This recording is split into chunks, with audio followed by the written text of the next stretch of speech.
Assalamualaikum warahmatullahi wabarakatuh. Kembali lagi bersama saya Kang Santri dalam kajian Ushulul Fiqih.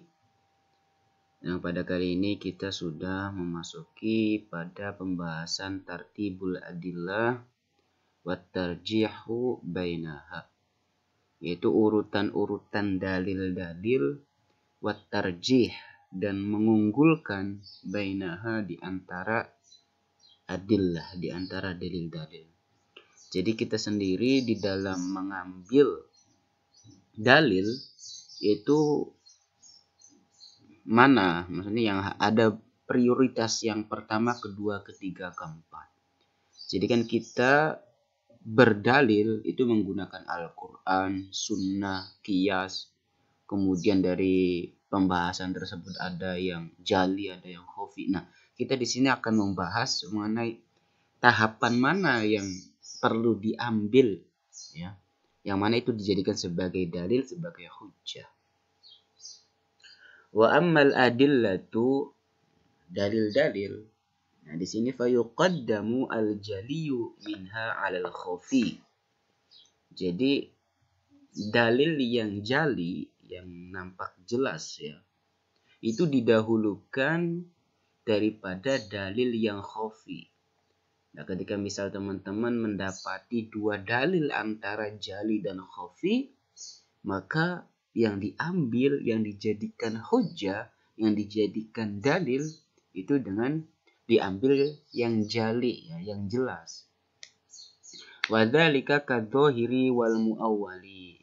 Yang demikian juga yaitu ketika ada zohir dan muawwal, diambil yang zahirnya, didahulukan yang zahirnya daripada yang muawwal. Fayuqaddamu al-lafdhu fi ma'nahu al-haqiqi ala ma'nahu al-majazi.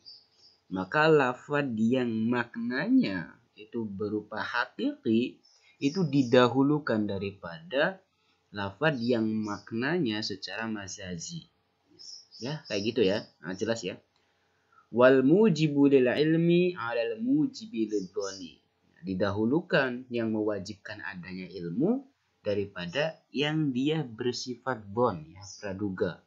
Ya, kita ambil yang ilmu dulu, ya, yang pasti dulu. Wadzalika kal muwatiri wal ahad. Yang demikian itu seperti yaitu hadis mutawatir dan hadis ahad. Ketika dihadapkan dua dalil, maka yang diambil pertama kali yaitu dalil atau hadis mutawatir. Fayuqaddamu al-awwal, maka didahulukan yang pertama yaitu mutawatir. Illa ayyakuna aman, kecuali yang pertama yaitu hadis mutawatir itu aman, maka fayukhassu bisani, maka ditaksislah dengan yang kedua yaitu yang ahad. Jadi ketika misal ada dua dalil kan, mutawatir dan ahad. Nah, kemudian mutawatir di sini dia bersifat umum. Nah, ahad itu bersifat khusus, maka yang diambil itu yang khususnya, ya. Kama taqaddama min tahsisil kitab bis sunnah, sebagaimana dulu sudah dijelaskan, yaitu berupa taksisnya Al-Qur'an dengan sunnah. Jadi kemarin kita sudah membahas ada gitu Al-Qur'an itu ditaksis dengan sunnah. Nah, yang pentaksisannya itu yang didahulukan untuk dijadikan sebagai dalil.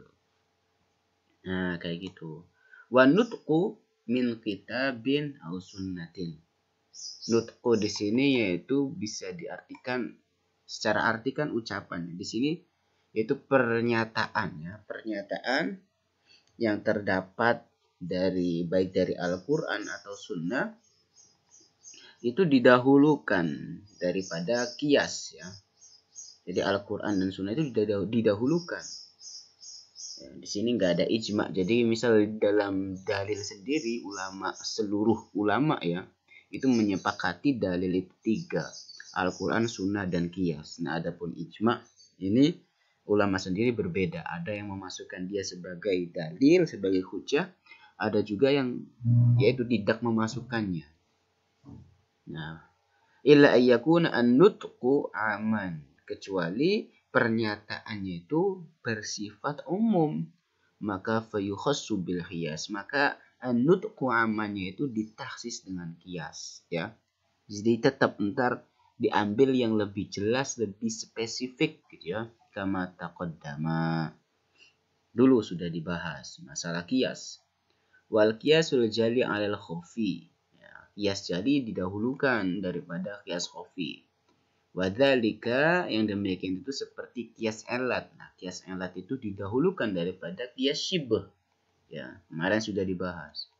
Fa in wujida fin nutqi min kitabin aw sunnah. Jadi jika ditemukan pada pernyataan baik dalam Al-Qur'an ataupun sunnah ma yughayyiru al-asla, yang pertama itu merubah daripada asal. Ai al-adamul asli, yaitu tidak ada hukum asal.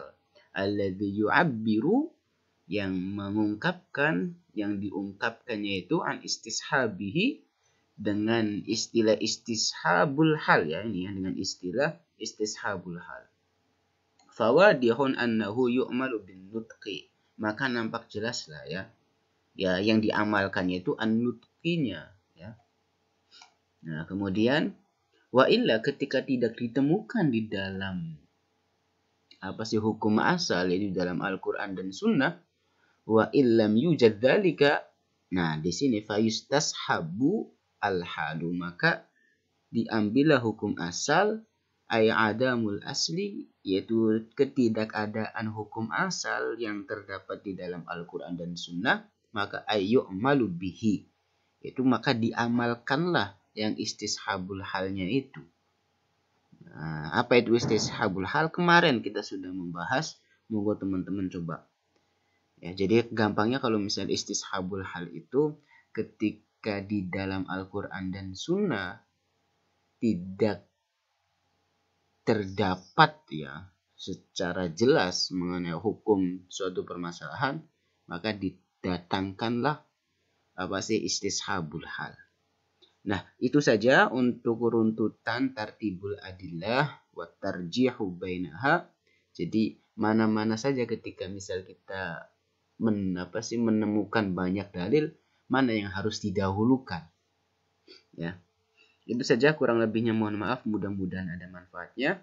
Jangan lupa like, komen, dan subscribe kalau misal ini bermanfaat. Akhirul kalam, wassalamualaikum warahmatullahi wabarakatuh.